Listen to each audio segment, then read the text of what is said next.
Olá, galerinha! Olha, esse aqui é mais uma beleza da natureza.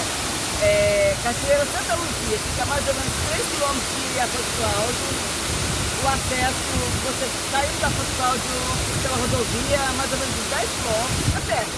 Paga R$5 para entrar, é dentro de uma propriedade privada, mas assim, o local é show de bola, vale a pena, a cachoeira é linda. O acesso também não é ruim, a estrada, apesar de ter estado no chão, a estradinha é boa, é tranquila.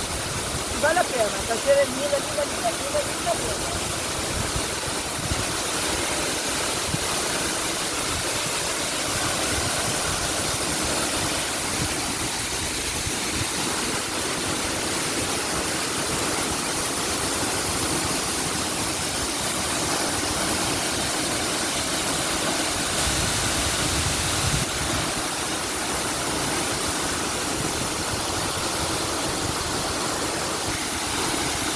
Galerinha, então eu estou aqui na queda principal da cachoeira. Aqui já é um pouquinho mais perigoso, mais para